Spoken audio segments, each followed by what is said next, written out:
Totally depend on the marketing. I want to know your point of view.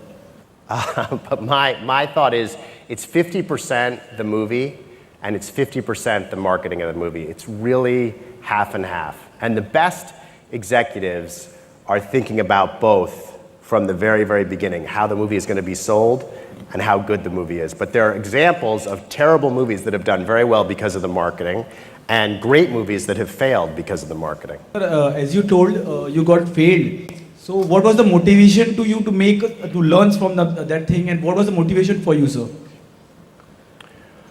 The motivation for me,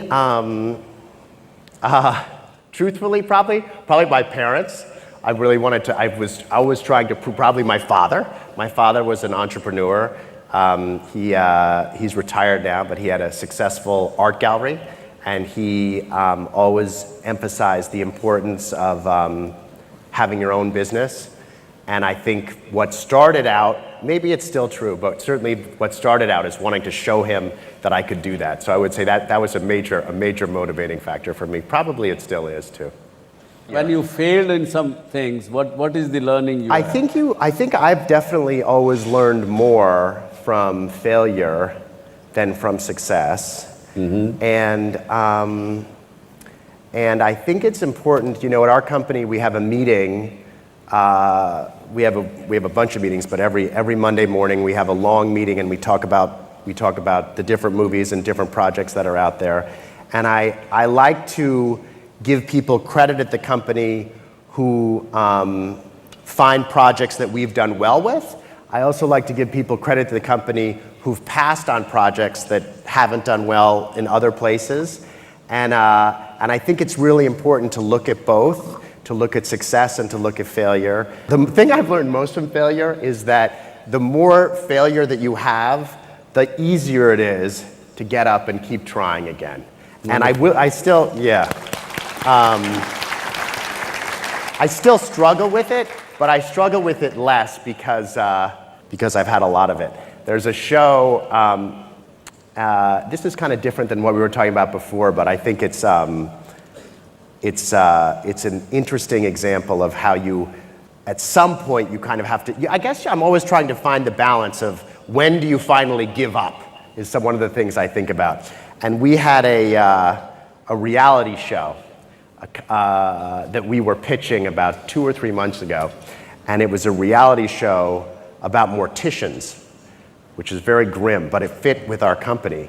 And I thought this was a terrific idea for a show, and we pitched this show because I really liked the show a lot and I was involved with it. We pitched it to a lot of people, and everyone said no. And actually, as I was on the plane over here, I was actually thinking, maybe it's better we didn't do that show about morticians. So I think it's another interesting thing, is to kind of find the balance of when you fail, when do you listen to the world that's giving you, how much of that negative do you listen to and tweak what you're doing versus not listening at all? And that's something I try and balance all the time.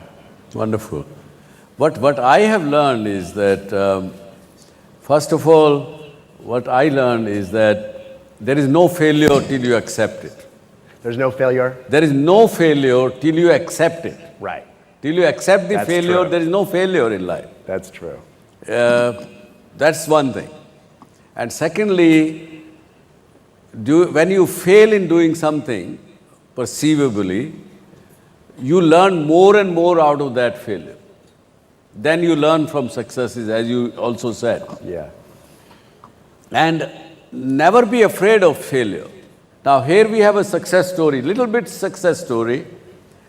A gentleman, young man who started making, a first-time entrepreneur who started making LED lights, and he met failure, but he didn't give up. And let us look at the story. रिश्तों को अगर सहेज कर रखा जाए तो वो जिंदगी को और भी खूबसूरत बना देते हैं। और जिंदगी का ये सच पुनीत ने जाना डॉक्टर सुभाष चंद्रा से। दिल्ली के रहने वाले पुनीत शर्मा एक नामी इलेक्ट्रिकल कंपनी में काम करते थे। 2010 में पुनीत ने नौकरी छोड़कर अपना एलईडी लाइट्स का बिजनेस शुरू किया। काम ठीक चल रहा था, लेकिन उम्मीद अनुसार सफलता नहीं मिल रही थी। काम कर रहा था, बट जो मैं अचीव करना चाह रहा था वो नहीं कर पा रहा था। फिर मैंने doctor show Subhash Chandra show देखा, उनका जयपुर का एपिसोड था रिगार्डिंग रिलेशनशिप, कि आप रिलेशनशिप्स का ज़िंदगी में क्या महत्व है, ये उन्होंने बोला था। तो उसी को सुन के मेरे को एक माइंड में आइडिया स्ट्राइक करा, और मैंने जो मेरे पुराने कॉन्टैक्ट्स थे उनको रिवाइव करा, उनको ढूंढा और उनसे बात करा, और आज 1 महीने पहले मैं जो चाहता था वो हुआ।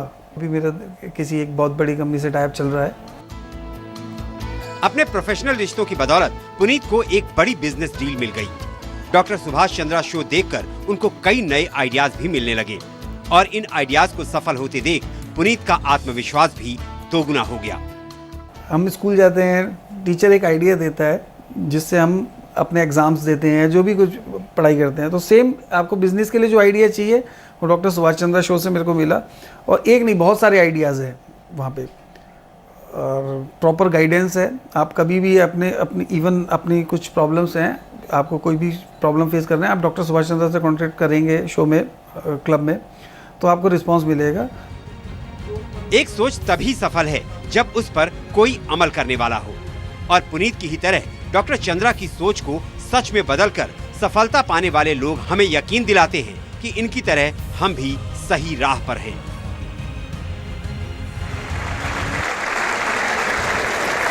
Good.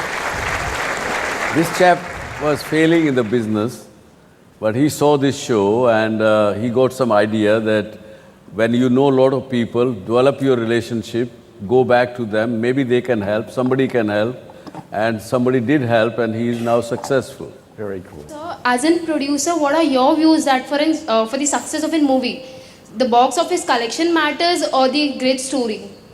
What are your views? That's a great question.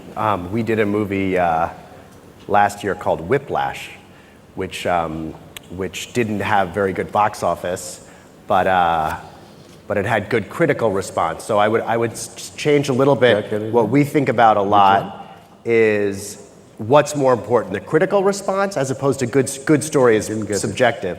The critical response or the box office? And my answer to your question is they're both important, but we try really hard to address that question first, not later. And I think one of the big mistakes that Hollywood makes is they're always trying to do both. And I think when you do both, you oftentimes risk winding up with neither one. So there are certain movies, we try and make all our movies good and to have good stories, but there are certain movies that we're very clear that we're making this because it's commercial. But tell me, Jason, why only horror movies? For us? Yes? Why you don't want to look at other genres? We look at them occasionally, but I feel like Pixar means something, Disney means something, and what I'm pushing, that's my dream, 20 years in the future, right? To someday, that Blumhouse really, when that comes up on your TV or on Apple TV, that you know you're going to get a specific kind of content behind that, and I think that's helped us so far, and I think that's what I'm kind of aiming for, so that's why we continue to do scary. That's wonderful. Okay, so this was all about basically entrepreneurship. You can see that how he started, he didn't get afraid of failure. Have passion, have faith, have confidence in yourself, in your ideas, and you will succeed. Thank you very much. Thank you. Thank you.